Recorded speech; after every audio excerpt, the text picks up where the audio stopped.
A meditação é a prática de se refletir ou pensar sobre alguma coisa ou alguém. É um ato que exige disciplina, já que nossa mente tende a vaguear, fixando-se ora em uma, ora em outra coisa. Mas a meditação é uma parte muito importante da oração, já que nossas ações são influenciadas pela vontade. E nossa vontade é influenciada em grande parte pelo que pensamos. Conclui-se que, se pudermos orientar nosso pensamento ou meditações, poderemos controlar nossas ações. Davi fez a seguinte oração: as palavras dos meus lábios e o meditar do meu coração sejam agradáveis na tua presença, Senhor, rocha minha e redentor meu. Salmo 19:14. Deus deu a Josué o segredo do seu sucesso e prosperidade. Não cesses de falar deste livro da lei. Antes, medita nele dia e noite, para que tenhas cuidado de fazer segundo tudo quanto nele está escrito. Então farás prosperar o teu caminho e serás bem-sucedido. Josué 1:8. De acordo com esta palavra, está claro que Deus queria que Josué meditasse sobre uma coisa específica. Ele deveria meditar sobre a palavra de Deus. A orientação que ele recebeu não foi para que meditasse sobre qualquer coisa, mas a força de sua mente deveria estar concentrada em algo concreto. Meus irmãos e irmãs, quando meditamos, precisamos fixar a mente com toda a clareza no assunto sobre o qual desejamos meditar. Muitos crentes começam a meditar sobre o Senhor, mas depois permitem que a mente divague desordenadamente. Afinal, pegam no sono ou ficam exaustos daquilo. Por causa disso, Deus deseja que meditemos especificamente sobre algum assunto. Por um determinado período de tempo, é preciso que sintamos prazer naquilo. Antes, o seu prazer está na lei do Senhor, e na sua lei medita de dia e de noite. Salmos 1:2. Então, é preciso que nos sintamos motivados. Para conseguirmos realmente meditar em alguma coisa, temos que enxergar os benefícios que nos advirão do assunto sobre o qual meditamos. Quem sente prazer na palavra de Deus irá de bom grado meditar sobre ela e receber sempre maiores conhecimento e compreensão espiritual. Os meus lábios falarão sabedoria e o meu coração terá pensamentos judiciosos. Salmo 49:3. Davi tinha constantemente disposição para louvar o Senhor através de salmos, pois estava sempre meditando na bondade de Deus para com ele. Como de banha e de gordura farta-se a minha alma, e com júbilo nos lábios a minha boca te louva.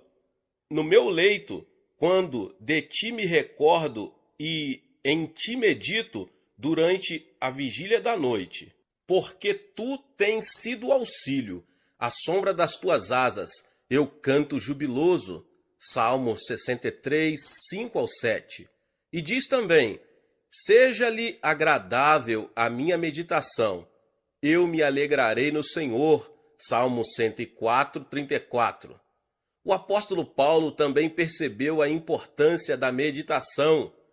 Escrevendo a seu discípulo Timóteo, ele lhe diz o seguinte: não te faças negligente para com o dom que há em ti.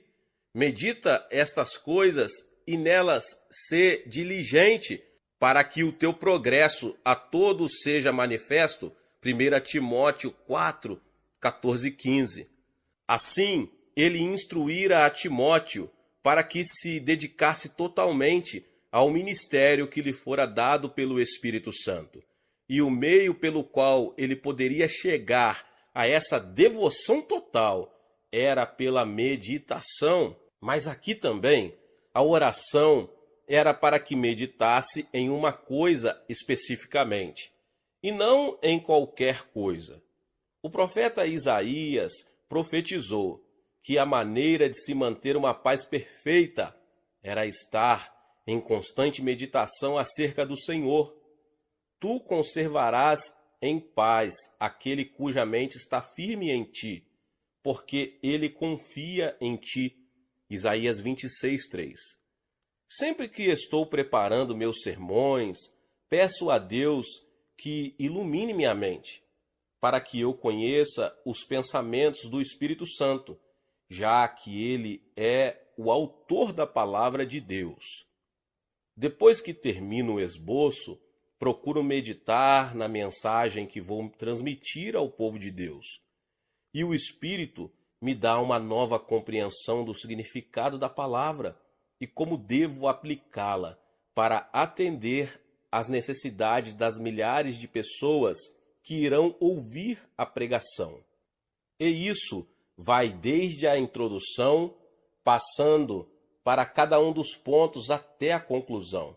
Embora dominicalmente tenhamos centenas de milhares de pessoas nos cultos, e embora a mensagem seja transmitida para diversos países pela televisão, creio que o Espírito Santo conhece a necessidade de cada indivíduo e atenderá a essa necessidade através de minha mensagem por ele ungida. E é pela meditação que fico sabendo o que devo dizer e quando devo dizer. E depois sempre me vem ao conhecimento casos de pessoas que ouviram a mensagem e receberam através dela alguma coisa de que necessitavam. Como eu soube exatamente o que deveria dizer? Eu não sabia, mas o Espírito Santo, sim, e ele comunicou aquela palavra à minha mente na hora em que eu meditava sobre o sermão.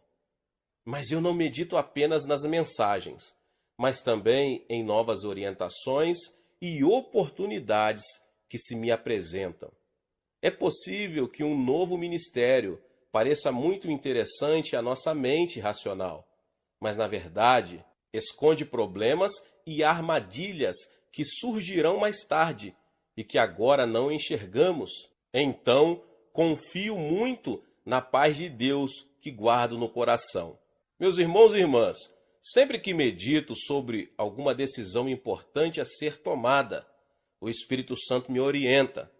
Assim, quando estou agindo de acordo com a vontade de Deus, sinto essa paz que ultrapassa todo o entendimento, já que realmente ela não pode ser compreendida e muito menos explicada. Mas quando existe no projeto alguma coisa que poderá prejudicar a mim ou a obra de Deus, fico sabendo disso, pois o Espírito Santo remove essa paz e dessa forma revela o fato. Para conseguirmos meditar com sucesso, precisamos primeiramente colocar-nos diante de Deus em silêncio. Depois que permanecemos quietos durante alguns instantes, toda a agitação que geralmente cerca as pessoas muito atarefadas se dissipa, e aí estamos preparados para meditar. Tenho sentido que são precisos pelo menos 30 minutos para chegarmos a essa condição de quietude diante de Deus. E é por isso que dizemos que a disciplina é um fator muito importante para obtermos sucesso como guerreiros da oração. Não podemos permitir que os conflitos internos venham perturbar nosso espírito. Não podemos permitir que conflitos externos venham perturbar nossa paz. Para termos uma genuína experiência de meditação, precisamos manter um coração silencioso diante de Deus.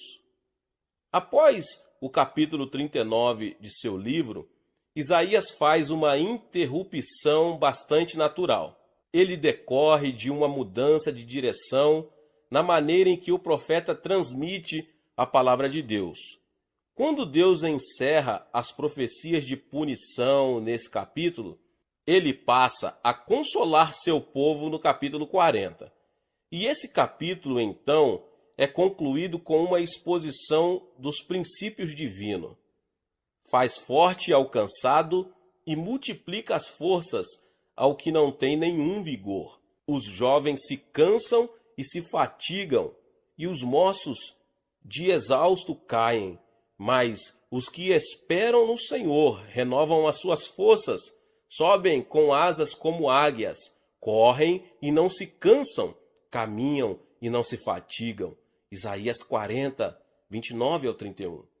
O princípio evidente nesses versos é o de que a força natural não é suficiente para realizar a obra perante o povo de Deus. Para isso, é necessário possuir uma força que ultrapassa a da juventude e da capacidade natural. Qualquer pessoa que se dispuser a esperar no Senhor pode ser qualificada para realizar a grande tarefa que se acha à sua frente, pois a fonte de suas energias não é natural, mas sim espiritual.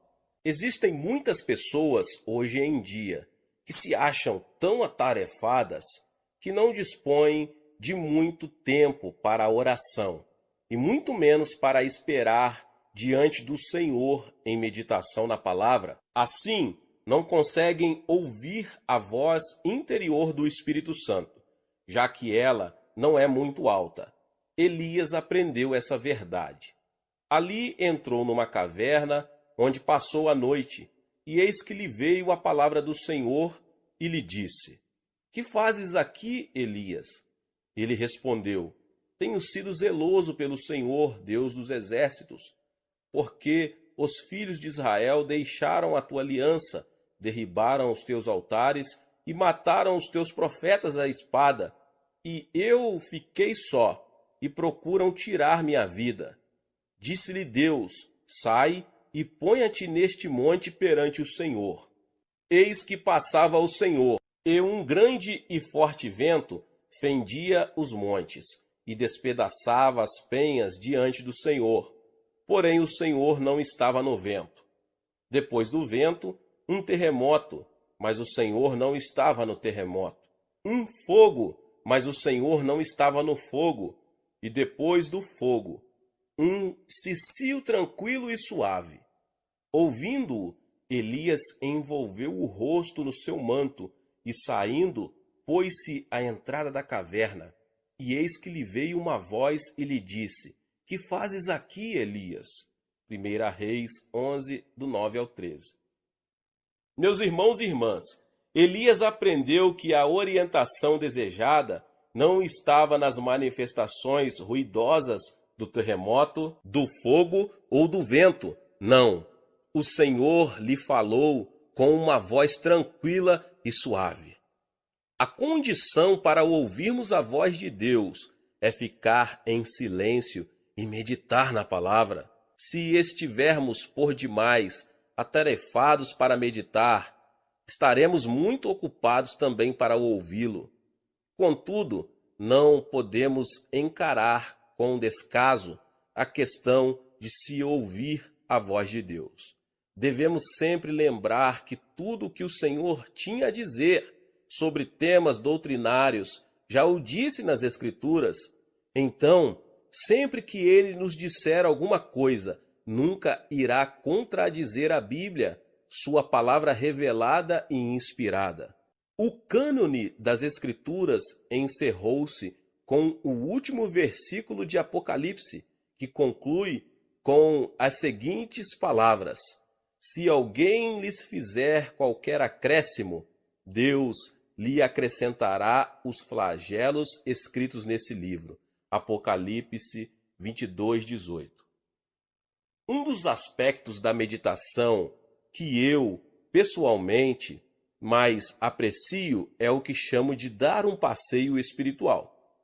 Assim como gosto das raras oportunidades de dar um passeio a pé, sem destino específico, assim também gosto de meditar, ou esperar no Senhor sem um objetivo específico em mente.